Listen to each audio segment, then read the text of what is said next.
اینکه یک آدمی با شخصیت و آدم حسابی باشه خیلی برام. چون ما میدونی بی شخصیت و حروم لقمه دوست داریم.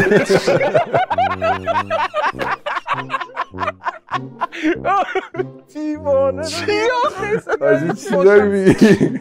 نه آقا آدمای خوبه سلایق. آقا شما سلام، چطورین بچه‌ها؟ خوش اومدین به یه ویدیو دیگه، یا راستش بخواید دومین ویدیو کانال من. امروز قراره بریم سراغ یه مصاحبه جنجالی و سریع میشه گفت از امیرحسین قیاسی عزیز. مهمون امروز امیرحسین قیاسی امیرحسین فتحیه، ترکیب 3 تا امیرحسین. اگه براتون سواله که سومیش که خودمم، یعنی امیرحسین قیاسی، امیرحسین فتحی و خود من. بریم ببینم ترکیب 3 تا امیرحسین چجور در میاد. سلام به همه شما، امیدوارم که حالتون خوب باشه. مهمون امروز من کسیه که باعث شده از لحظه‌ای که اومده توی استودیو ما من در مورد استفاده از کلمه کراش دقت بیشتری به خرج بدم. متاسفانه با عذرخواهی بسیار خدمت شما عزیزان اعلام میکنم من در گذشته به کسایی گفتم کراش که واقعا نباید میگفتم.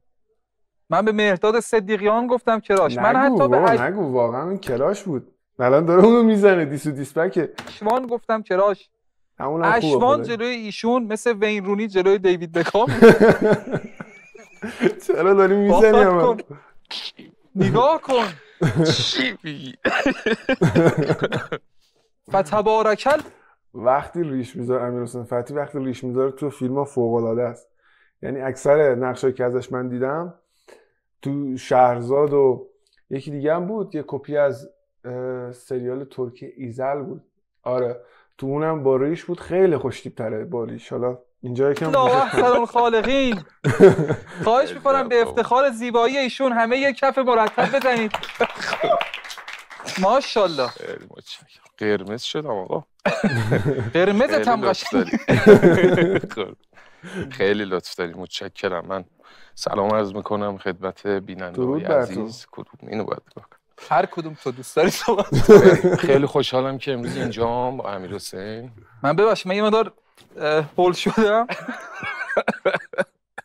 مگر اینکه ببین مثلا این حالتی که الان من دارم، مگر اینکه یه روزی پارسا پیروزفر مثلا بیاد که حتما درک میکنه دیگه. پارسا پیروزفر اگه بیاد ممکنه از تو کراشتر باشه. بزرگ ما یعنی تو جامعه کراش‌ها و اینا. بله در هر جامعه‌ای پارسا پیروزفر دیگه اولیاست دیگه، جز اولیاست. یه مقدار چون جوگندمی اینا واقعا اون توی یه لیگ دیگه است. یعنی جز برترینای ایران میشه گفت.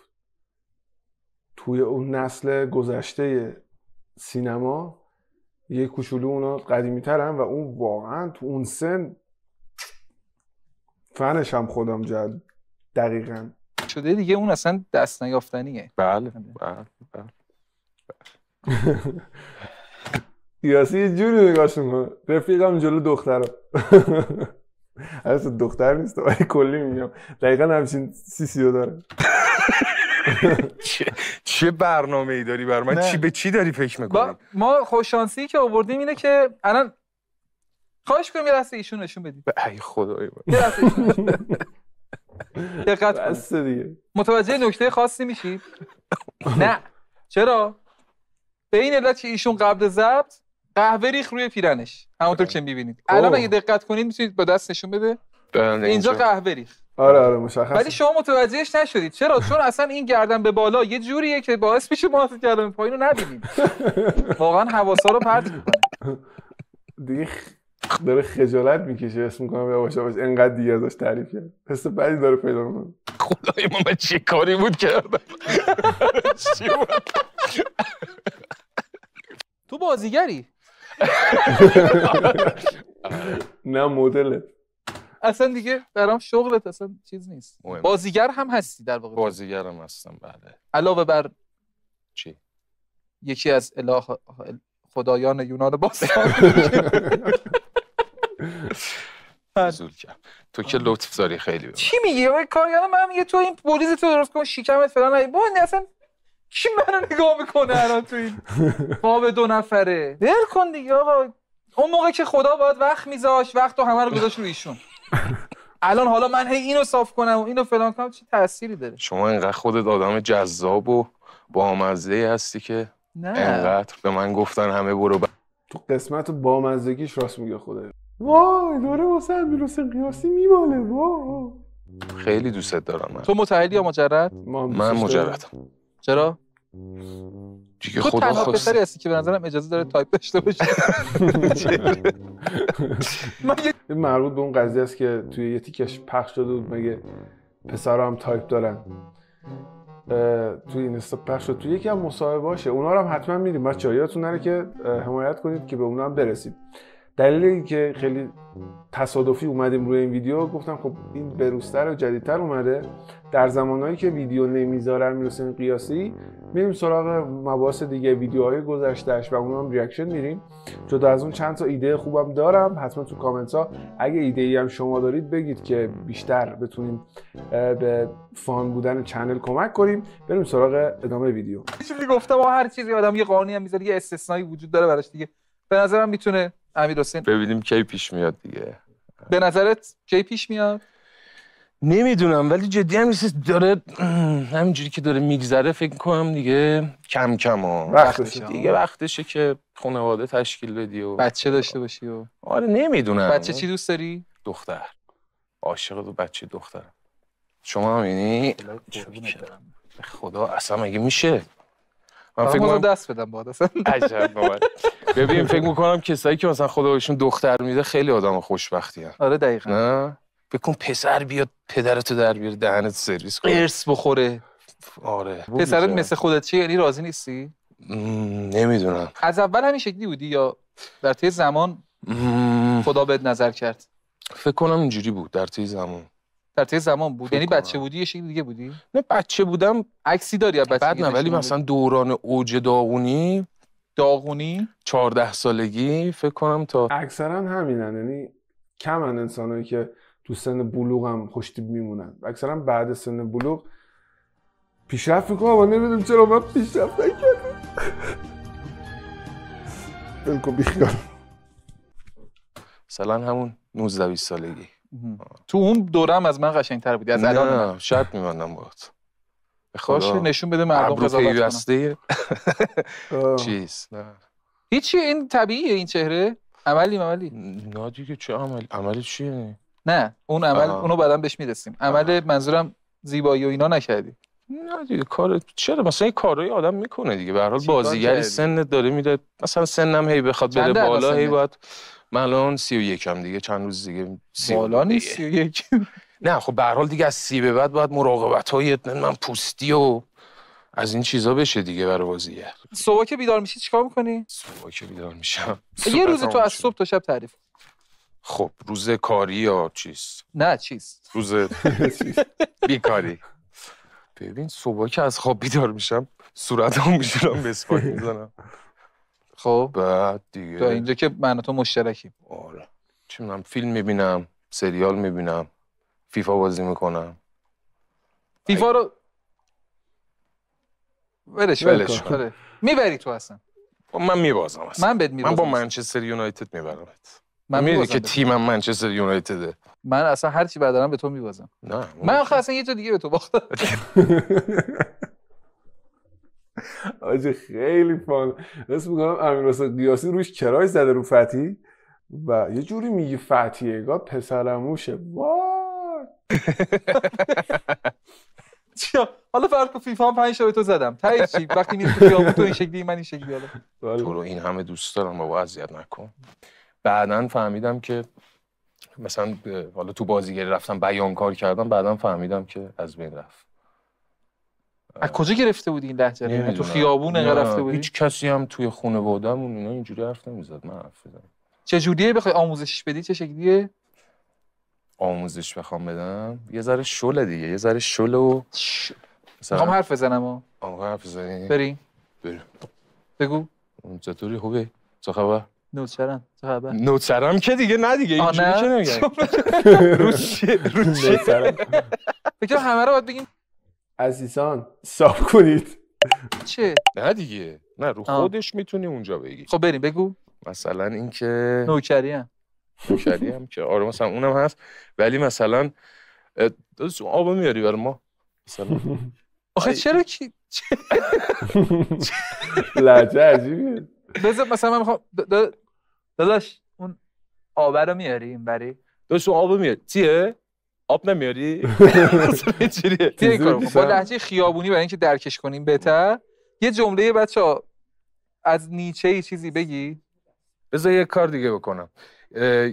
یکی همین کسایی که گفتم مثلا این لهجه خیابونی داشت، بعد من یه جایی بودم از یه کافه‌ای بود، یهو این شروع کرد صحبت کردن، من شناختم، فهمیدم کیه. بعد اومد گفتش تبدیل میشه یه سیک داری به من بدی؟ سیک؟ گوی یه سیک داری به من بدی؟ سیک؟ خب بعد من چیکار کنم این صدای چقدر داشت. بعد طرف جواب نداد، گفت داداش یه سیک به ما بدی؟ شیک چی؟ نمیدونم چک توت فرنگی مثلا چک مز دیگه یه سیکی بده بابا. اینجوری داریم از این رفیقا. یه رفیق داشتم توی خوابگاه اسمش هادی بود، دقیقاً همچین حالتی صحبت میکرد. بچه کرج هم بود اگه اشتباه نکنم، قلعه سرخان بود کجا بود، و اونم دقیقاً همچین لهجه‌ای داشت. هر جا هستی امیدوارم که موفق باشی هادی جان. خیلی بامزه بود. این بدترین اتفاقی که میتونه برای یه چهره بیافته. آره اینکه اینجوری حرف بزنه. آره خیلی بامزه. با کسی که اینجوری حرف نمیزنی؟ من؟ آره. با خانوما اصلا اینطوری صحبت نکن. نه اصلا یادم نمیاد چه جوری بود. الان دارم تلاش میکنم. اصلا اینجوری صحبت کن. آره دوباره گیر داد. آره. اینجوری صحبت کنی که ما هم یعنی بقیه هم یه شانسی داشته باشیم. حالا ولی میخوام پخته شدهشو. پولداری دیگه. پول دارم به معنای چی؟ یعنی مثلا چقدر تو حساب؟ چرا بازی با کلمات می‌کنی؟ پولداری یا پولدار نیستی؟ بد نیست خدا رو شکر.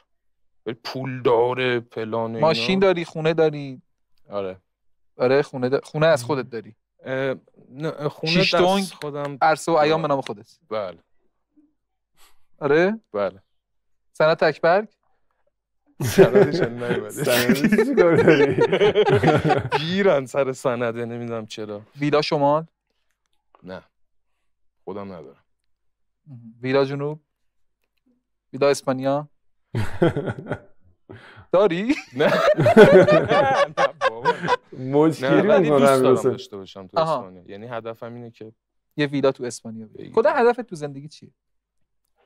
هدف من اگه بخوام، حالا کسی هم من نپرسیده ولی دوست دارم باهاتون در میون بذارم، هدف من واقعا اینه که یه خونه تو کانادا داشته باشم. بچه‌ای که کانادا بازن تو کامنت ها اعلام حضور کنید ببینیم چند نفریم با هم میتونیم بریم پول بذاریم یکیمون رو بفرستیم دو بعدی. نگو یه ویلا تو اسپانیا. هدفم تو زندگیم خیلی هدفا دارم دیگه. آره. نه همون جوابی میشه می‌خواستم. نه جدی خیلی هدفا دارم. قیافت عالی بود. جواب دوست داشتی؟ خیلی خوب. دمت گرم. خب امیر حسین بهترین بازیگری که روبروش بازی کردی کی بوده؟ یه اسم بگو. خانم یا آقا؟ اوه دو تا اسم بگو. نه دو تا میگم. یکی دو تاشو یهو آقا نگی. نه یکی شهاب حسینی. شهاب حسینی برام میگم از الگو بود کسی که چجوریه؟ همه میگه شهاب.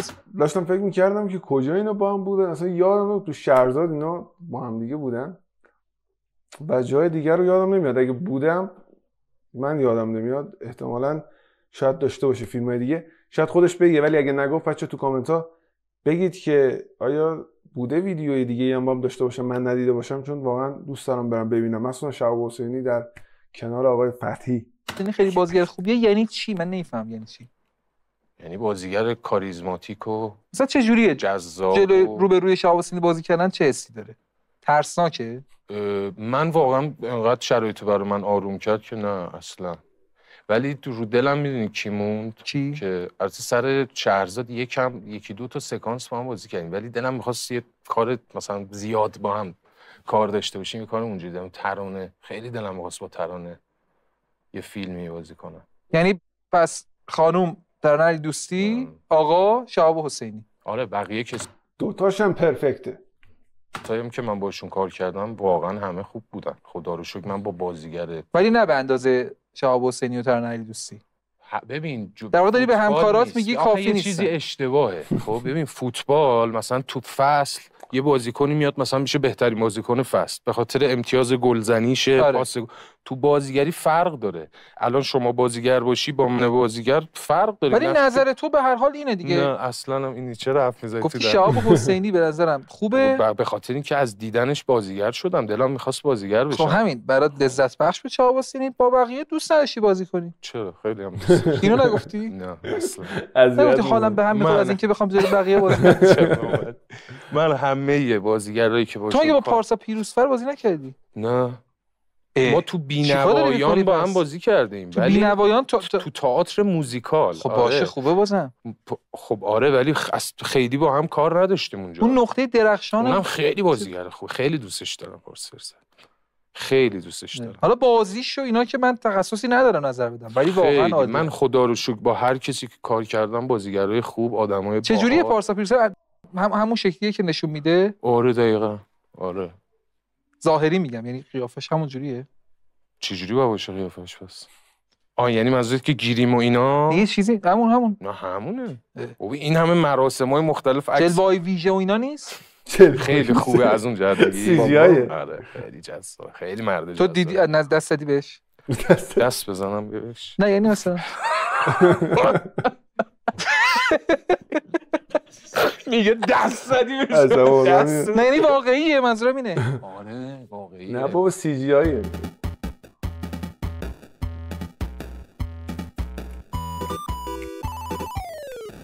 موزیک چی گوش میدی؟ همه چی گوش میدم. از رپ. آخرین قفلی چی بوده مثلا که چند بار گوشش دادی؟ چند تا موزیکه. چیزو الان خیلی حال میکنم. دورچی رو خیلی حال میکنم. یه چی بده دود کنم یادم بره. آره سبکش باحال خیلی به نظرم. اینو میگی؟ آره مثلا موزیک. شعرش که مورد تایید آهنگایی که دورچی میده کلا یه مود و حس و حال خیلی خفنی داره. توی یه تایمایی واقعا میتونه بگاد مغزتو. ولی خب همیشگی حس من چیزی وایبی که خودم میگیرم بعضی وقتا میرم گوش میکنم واو قفلی میزنم شب و روز، بعد دیگه یه مدت دیگه دوست ندارم گوش. زیاد گوش دادنش هم خودش قضیه رو بیشتر میکنه. بریم سراغ چرا من دارم جواب میدم. اون سوال نمیکنه امیر صفتی جواب. تو اینجا چی گوز کجایی هستن؟ روحیم خیلی نازک شده. خیلی شما نیست. خیلی با شعر من کاری ندارم تو موزیک. بیشتر اتمسفرش برام جالبه. وایبش براش جالبه. تو چه جوری؟ تو اینجوری نیستی؟ تو شعر. من بیشتر شعر برام مهمه. آره چون گوش موسیقی نداری احتمالاً. معمولا گوش موسیقی کسایی که دارم من اینو بعداً فهمیدم. من گوش موسیقیمه. اون گوش موسیقیته. اون گوش چیه؟ گوش ورزشیمه.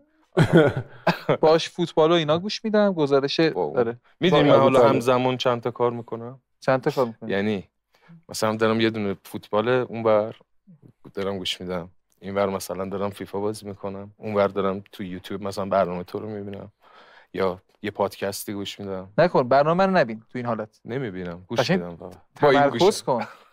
واقعا یعنی مولتی تاسکی؟ آره. خانوما اینجوری ان آقایون تک بودی ان. من واقعا خودم تک بودی ام. یعنی الان که دارم اینو گوش میدم اگه خونه منفجر بشه تا لحظه‌ای که خود منم همراه با دم و دستگاه و شبا منفجر نشیم نمیفهمم. تمام فوکوس و تمرکز فوکوس زبان افتاده بعد میگه فوکوس بگو تمرکز چوسی چرا میای؟ دیدی گفتی اینو من بازی میکردم باحال میشد.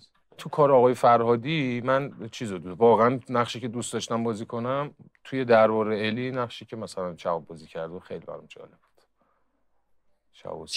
شهاب حسینی اون کسی بود که دوست در واقع الی رو میخواست از صابر ابر بر بزنه. حالا اون که نمیدونه بر بزنه که کس دیگه ای هست اونجا. بعدن یه حدسایی ولی زده بود. آره الی سر همشونو کلا گذاشته بود دیگه. آره تهش به نظرم الی زنده است. قبول داری؟ الی رفته دبی احتمالاً. نه جدی همه رو سر کار گذاشته. آره حالا آقای فرهادی امیدواریم که پاسخ خوب باشه. ببین اصلا آرزوی هر بازیگری با آقای فرهادی کار بکنه. تو بگو هر نقشی هستن. من ولی مثلا علاقه ندارم با آقای بازیگری. اگه بازیگر باشم علاقه، اگه مجری باشم خب و آقای فرهادی تو کارش یهو مجری بخواد من ترجیحم این نیست که تو کار آقای فرهادی مجری باشم. خیلی مسخره است. آقای فردی باید شد مجری بخواد. خیلی پروژه اصلا به این فکر می‌کردم که چرا مثلا دی میخواد با همچین آدمی کار کنه، ولی بعد از این دید نگاه می‌کنی واقعا راست میگه. جیبی اون پروژه. امیرحسین جون بریم سر بحث اصلی. چیه؟ کراشت چیه؟ کراشم یه نفر رو بخوای بگی. باورت میشه ندارم اونجوری؟ آره جدی باورم، چون تو هر چیزی باورم. آره مثلا به نظرم اون چیزی که تو ذهنمه نیست. مثلا چرا هستا نیست. خب کی مثلا؟ چرت و پرت میگه پسر. نه ولی کامل تو همه نیست. آره اون کسی که مثلا ورژن قدیمش رو دوست داشت. کایلی جنر قدیمش. آبجی کارداشیان. آره ورژن قدیمش ها، نه الان که اینجوری شده. چجوری شده؟ اینجوری. یه بار دیگه میشه نشون بدی؟ منظورت چیه؟ خیلی صاف شده. استخونی و فلان اینا شده الان. نمیتونه بگه صاف شده. قشنگ صاف و دوست نداره. خیلی رسم شکلش بود. جذابیتش اونجوری بود. یه پیغامی رو داری میرسونی به ما. چی؟ چه پیغامی؟ در مورد سلایقم. آره. سلایق. یعنی یه نفر رو بخوایم بگیم مثلا از بالا بازیگر خارجی که نزدیک باشه به سلیقت، خانم سیدنی سوینی مثلا. نه نیست واقعا. اون خیلی فکر کنم تهیه کننده های چیز پشتشن. یعنی بیشتر تبلیغات خودش. سلیقت خوب نیست دیگه آقای فتحی.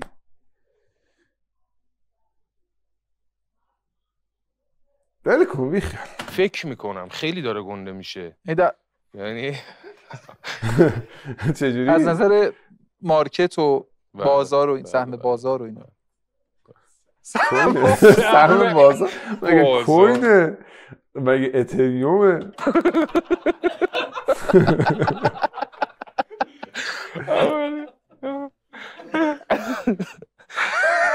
خیلی دن سرویس. پس در واقع ظاهر خانم سوینی ظاهرش خوبه، مورد پسند شما نیست. ولی چرا؟ ظاهرش خوبه ولی به نظرم خیلی داره زیاده روی میشه. اخلاقی چی؟ اخلاقی چجوری دوست دارم؟ آره من خیلی این که یک آدم با شخصیت و آدم حسابی باشه خیلی برام مهمه. چون ما میدونی بی شخصیت و حروم لقمه دوست داریم.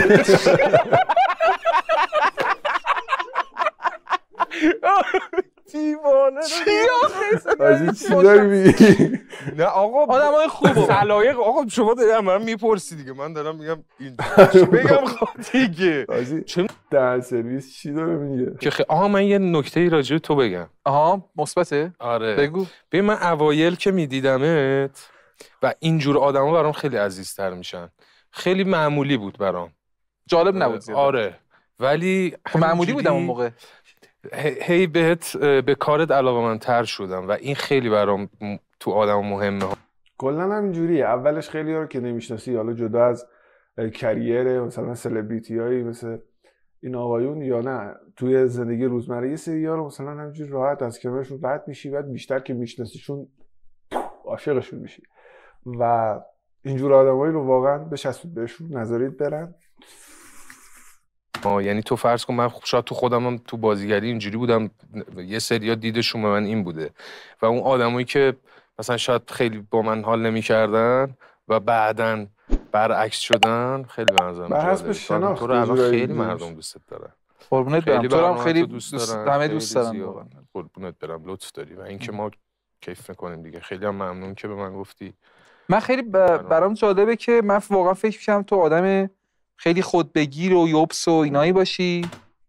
درست میگه واقعا. من فکر می‌کردم که یه جورایی خشک باشه ولی تو این ویدیو واقعا صدشو گذاشت. سوالی که بهمون داد دقیقاً مثل امیرحسین. امیرحسین کیه؟ مثل صدیقیان بود، مهرداد صدیقیان. توی ویدیوی قبلی هم بچه‌ها اشتباه گفتم، یکی دو جا گفتم امیرحسین.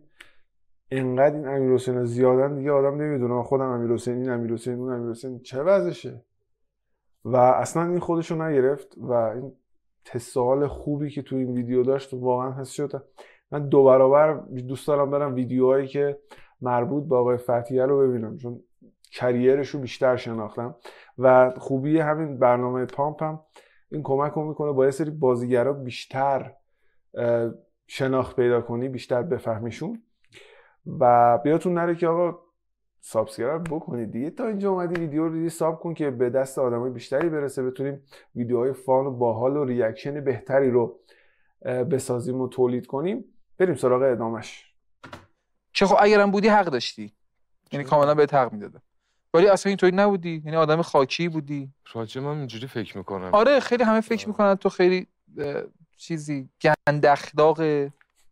آخه چرا آخه باید اینجوری باشه آدم؟ یه موقع شخصیتشو کاری نداریم، ولی اینکه بخواد به خاطر به نظر من سیسش خیلی مردونه و کامل آدم دوست نداره مثلا با شوخی کنه و اونجوری نیست، ولی خب شخصیتش متفاوته. چیزی اینجوری باشه چه خبره؟ مگه خبری نیستش که. آقای فرهادی میگفت دیگه، آقا من فیلم میسازم، مگه دارم چه کار عجیبی در این جهان؟ نه خب اما آقای فرهادی ای ظاهر شما رو داشت اون موقع کلا فرق می‌کرد. الان که بهتره ظاهرش از شما. قبول داری؟ آقای فرهادی دیگه. مگه نگفتی دروغ نمیگم من فلان؟ من به نظرم جذابیت شخصیتیش خیلی ظاهری، ولی نه ظاهری هم داره طرفدار خودش. چی مثلا یه چیز آقا میشه ما رو با آقای فرهادی نکنی اینجا؟